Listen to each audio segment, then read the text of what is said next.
Welcome back to our podcast Newsflash. I am your host Sophia, and I am here with my co-host. Aydan, Hello, Aydan. How does it feel to be back? it feels pretty good, especially after you kicked me out the last time for beefing with our old co-host, and I'm sorry about that. What? I don't even know what you're talking about. Anyways, in today's episode, we will be discussing the ongoing fentanyl and opioid epidemic that seems to only be getting worse. I'm sure some of us have heard of the great risks opioids hold, but I feel as if not enough people are even aware of its consequences. Most people think drug users are just doing it to themselves or that they could just quit at any time. But unfortunately, this is untrue. A lot of drug users tend to seek opioids and other stimulants in hopes of getting a better high, but this can lead to them accidentally overdosing. This sadly shows how easily accessible opioids and fentanyl are. Over the years, this epidemic has only seemed to worsen. New drugs and variants of fentanyl are popping up so rapidly that we literally cannot seem to keep up. The constant use of these drugs only feeds into our current drug crisis, allowing the current rate of overdose deaths to increase annually. Not only will we be talking about the current epidemic, but also the history of it. We will also be bringing up the government's attempts to help this issue. As it has seemed, it has seemed that it's not done much so far. We know that opioids and other drugs have been around for a very long time, but it has never been as currently as bad as it is now. Right now, we are facing a large opioid crisis in the United States that is affecting tens of thousands of people each year. You often see addiction in adults, you often see it in homeless people. A lot of people don't actually know that addiction can be hidden.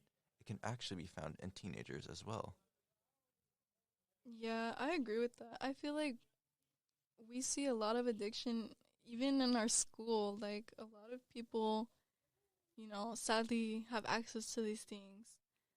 But anyways, I'll let you guide us into our sponsor. Why, thank you. So before we get into today's episode, we want to thank our sponsor, Raid Shadow Legends. We know many of our viewers are of the younger demographic, so instead of getting addicted to drugs and fentanyl, get addicted to Raid. Raid is a free turn-based strategy RPG that can be played on your phone or on your computer. In Raid, you take the role of an ancient Telerian warrior resurrected to defeat the Dark Lord and restore peace and harmony to the territory. With Raid, you can collect hundreds of champions to use in battle to clear Raid's either clear Raid's amazing story or compete against other players from around the world in the arena. Make sure to use that promo code in our description to get up to 30% off in-game purchases. Using our promo code may also grant you free, delicious rewards. So why don't you check out the link in the description and play Raid today? Yeah, I feel like you guys should really download it. You can meet amazing people who have similar interests as you since it is an online game.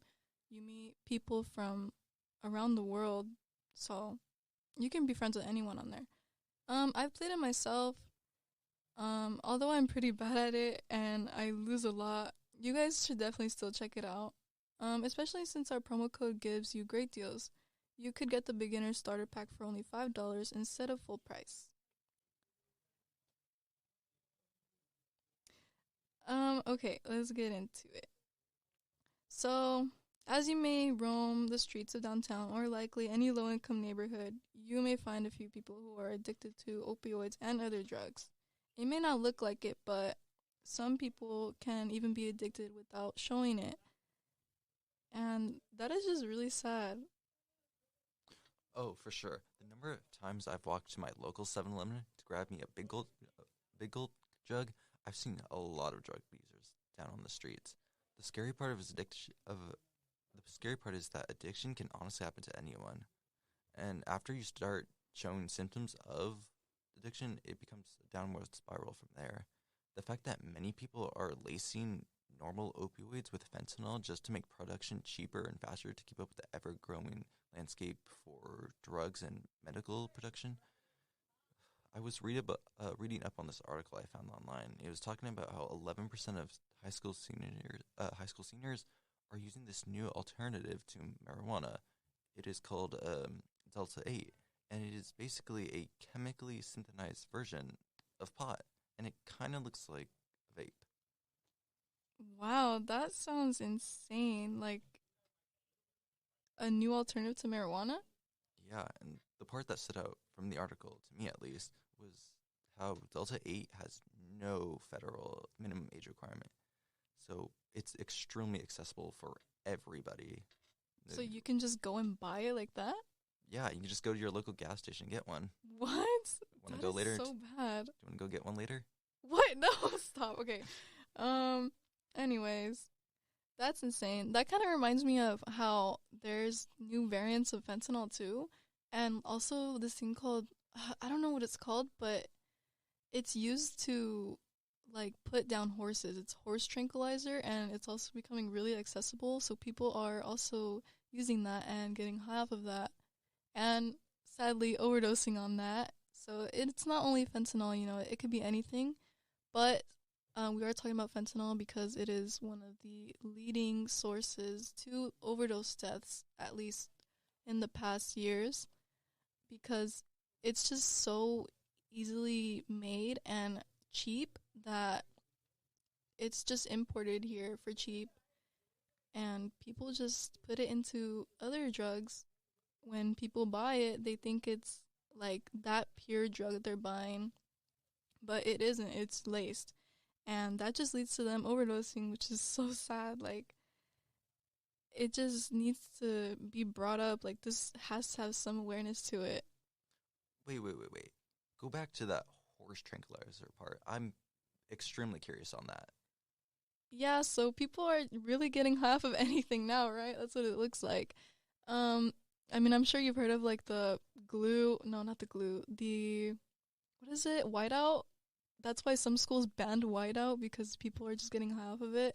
But I feel like people probably resorted to the horse tranquilizer because there is nothing else for them to do, or they probably can't buy the other things. But yeah. Anyways, I just feel like most people should have an education on stuff like this. I feel like schools don't really tell us enough about like opioids and fentanyl and the risks of it or the dangers that can happen because people literally die. Like so many people die each year because they overdosed. So, how do you feel, Aiden, about the lack of education that most people have on this? Oh, it completely sucks. They always tell us, uh, don't take stuff from other people, like, because you don't know what's in it. But one thing they feel like they should teach us is how exactly to identify whether or not it's an original or a fake if you're buying opioids. Say if you're buying Xanax for anxiety. They don't teach us these type of things. Therefore, we either choose to take the risk and hope to God we don't die, or we take the gamble to help soothe our own problems that we currently have in our own lives. Yeah, I agree on that. I actually didn't think about that. That's another thing. A lot of um prescription pills are being sold illegally. Like some people could get prescribed maybe like you said Xanax or oxys, but Percocet. oxys? I said Percocet. Oh, Percocets too, yeah. But they are being sold. Like people will get them prescribed and then sell them to other people. And I'm sure eventually, those people gain trust and they just believe like, oh, every time I buy it, it's going to be real. But no, people get greedy and people will sell you fake things. They don't care. They just care about the money. Exactly. So, Scam you out just for a few couple dollars. yeah, it sucks, but that's what happens. I feel like that's why a lot of people should be educated on this at least. Um, Oh, mind if I ask you a question? yeah, go ahead. Do you believe that this, or honestly any kind of drug epidemic, will be the downfall of America? I feel like it already is creating the downfall in America. Just because of how many people are dying and how many kids are dying to this. Because this doesn't only apply in adults or, a lot of people think like only homeless people do drugs or like they're homeless because they do drugs. No, like this happens in schools, like at home, like kids do this thing. So I feel like it's just ruining our generation because a lot of people are just they can just access this so easily and you never know if it's real or fake. So you never know if you're going to overdose or not. Like, you never know when it's going to be your last time doing that drug or taking that drug. So basically, from what you're trying to say is that just stop doing drugs. Simple. Well, yeah. I mean, obviously that would be the answer, but I feel like it's not as easy as it seems, because a lot of people who are addicted, they can't just quit like cold turkey, like straight off the bat like that.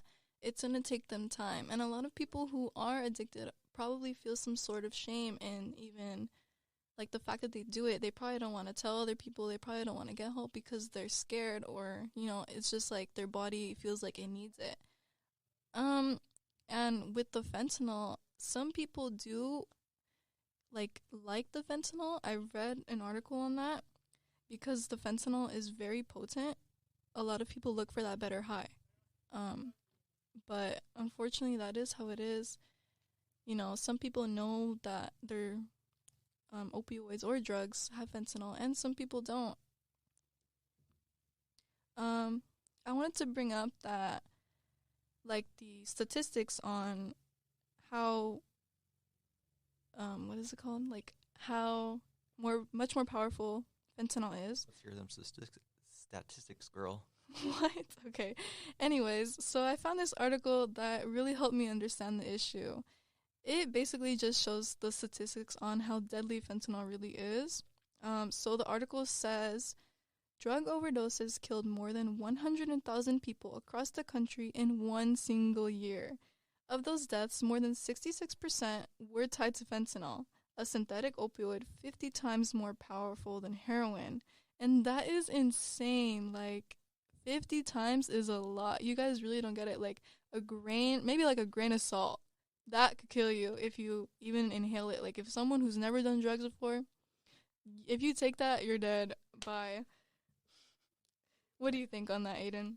Holy damn, I am just surprised it's that potent. I mean, I think fentanyl, if I remember correctly, is mainly used to help treat cancer, like for pain. Yeah, it is. Oh, yeah, so I was right. But, like... Or chronic pain, yeah. Oh, thank you for that information. Didn't really ask, but okay. Shut up.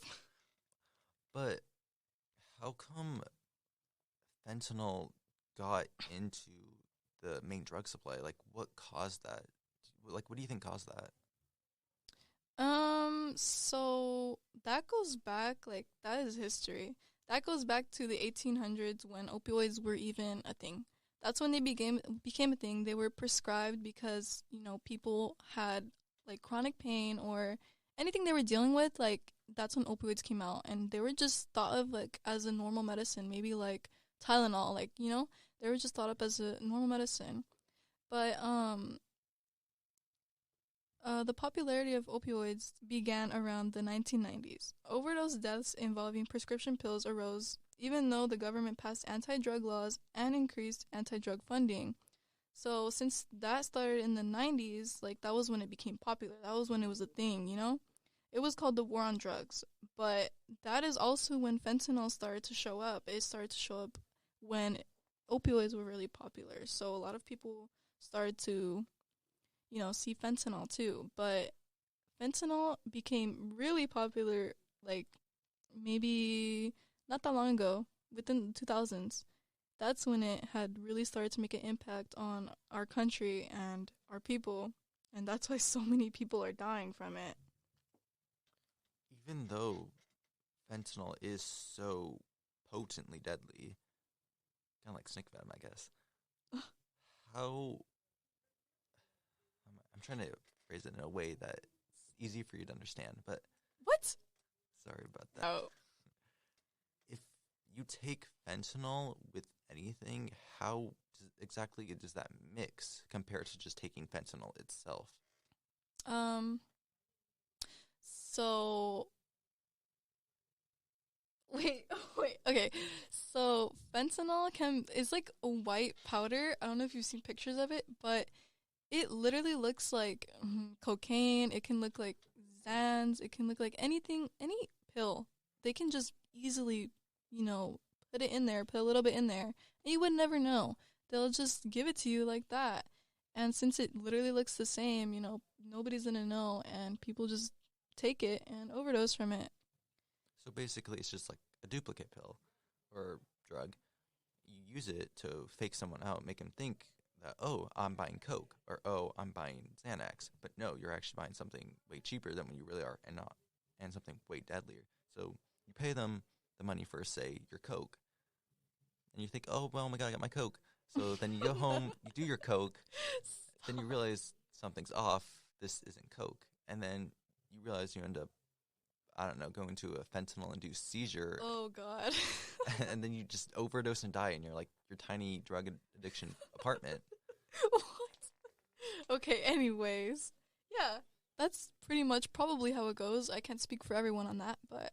I mean, hey, we all have different fentanyl overdose experiences. No, we don't. I don't know what this guy's talking about. Anyways, honestly, I got a lot of insight on this from my interview, because I did interview a teacher here who knows a lot about fentanyl and has a lot of experience. Well, not him personally, but he has experience with dealing with someone who has used fentanyl. So I feel like him talking to me really made me understand, and it made me open my eyes a little bit more to this issue. And he also explains how this can be helped, how the government can help, what we can do.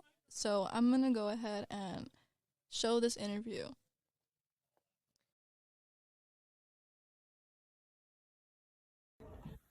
Okay, I'm here with Lee Hatfield.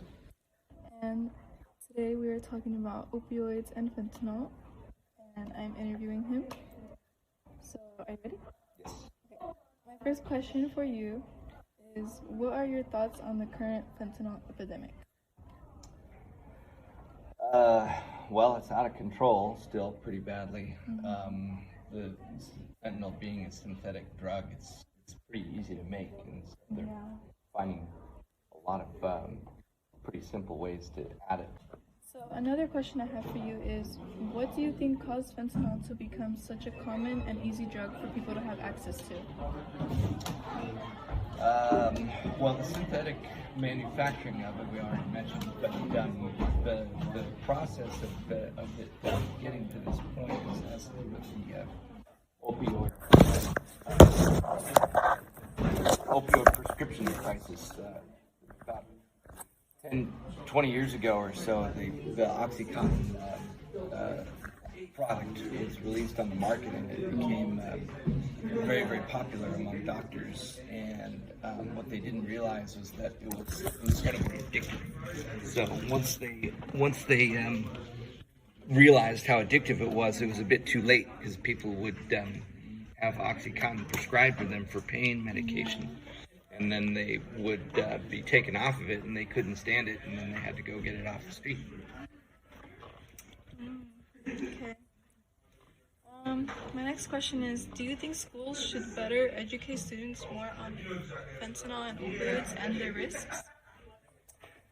Certainly education is going to be the best choice of action for pursuing a relief to the epidemic, but schools have to do more than just education. They also have to maintain a good supply of naloxone, so that the Narcan, so that, in case of whatever epidemic or overdoses might occur on campus. I also want to ask, do you think most people who use opioids or any other drugs know that their drug could possibly be laced? Oh no, that's probably the biggest problem. There's street drugs in particular. You too many people have no idea they're buying something with fentanyl in it. I mean, drug dealers, they're not obligated to tell people that there's fentanyl in this drug. They're just trying to sell street grade OxyContin most of the time, Percocet, whatever it might be. So yeah, hardly anybody knows that there's going to be fentanyl in it. Okay, and then I have two more questions. Do you think the government should enforce better or more laws to prevent the import of drugs? Well, more effort is definitely needed to try to counteract the black market sales of illegal drugs. How they're going to do that is a whole nother question. It's pretty hard to really wrap your head around. I don't know, more border control regarding targeted border control with street market being the target. Street market drugs. That's could help, but unfortunately, the way the drug trade's gone, they're going to find their way into the system somehow, one way or the other. Usually. And the last question I have for you is, what advice would you give to someone who is currently an addict and wishes to be sober? Get help. There's, treatment centers will certainly be that's the most common method for trying to get treatment for drug addiction, and there's plenty of treatment facilities out there. Anybody who's struggling with addiction, it's the guilt and embarrassment of knowing that you're an addict that keeps them from wanting to seek help. And they just have to accept the fact that it is a disease that they have to do something about, and then they go and do it. So, yeah. Thank you. You're welcome. So glad that you helped me with this. My pleasure. Wow, that was a inspirational interview. I gotta admit, great job, Sophia. Yep, he did pretty good, huh? Mm-hmm. Yeah, he really opened my eyes to it. So I think we are almost done here, but I also wanted to bring up one more thing. So What is that? What is it you'd like to bring up? hold on. Wait, hold on. Technical difficulties, everyone? A little bit. You can edit this out too, okay? Oh, I wanted to talk about the government spending on this. So I found out from an article that the government has spent nearly $1.5 trillion. Trillion. Definitely doesn't feel that much. Oh, right. Anyways, on the effort to stop the opioid epidemic. I mean, this honestly seems like a lot of money, but we haven't seen much of a, fix. I really don't think that it's done anything. But this has led to opioids increasing. I mean, when people ban things, people just make other things, and it's just an ongoing process. But the government has also increased investments in drug treatment programs, which, that helps. That is helping. And earlier this year, I'm not sure, I think it was January 2024, the White House had requested $1.2 billion to put an end to the ongoing supply of fentanyl and opioids from being brought to the United States. Do you really think that will actually bring an end to fentanyl in the United States? No, I don't. But, any help, anything that they think will help, at least they have a good mindset, right? I mean, at least they're trying to help people. Yeah. Better than them not doing anything at all. True, but I don't really think it's doing anything since the rate is still going up literally every year. It's you already know it's going to go up. It's been going up. I mean, that's kind of drugs in general. Even if the government will try to do something, the rates are just going to continue rising. Yeah. Okay, well, that's it for today's show. Thank you to our audience, and thank you to our interviewer and our sponsor, right? Thank you for everyone Raid watching. Legends. Thank you for listening to our podcast on today's episode. We appreciate you all being here. As I said, quick recap. Honestly, just don't do drugs in general, or else be careful what you take. I can't control you. I'm not your dad. What? Just well, be safe out there. yeah, I agree. But I think definitely get educated on this. Look more into it because you never know, there's always new stuff coming out now. Analyze your drugs, too. Oh, okay. But just look out because you never know what could happen or who's doing what. Maybe your family members are doing this. Maybe your friends are doing this, and you just don't know. So I think it's always good to be in the right state of mind and to help your friends out or anyone who is doing these drugs. Exactly. But yeah, that was our show. I am your co-host, Aydan Aguilar. And I am your host, Sophia. Okay, well, teaser for next show. It will be about America should do more to help gun laws to keep children safe in schools and to have them focus on their education instead of worrying about being shot. Yup. Thank you guys. Bye bye. See y'all later. Bye bye.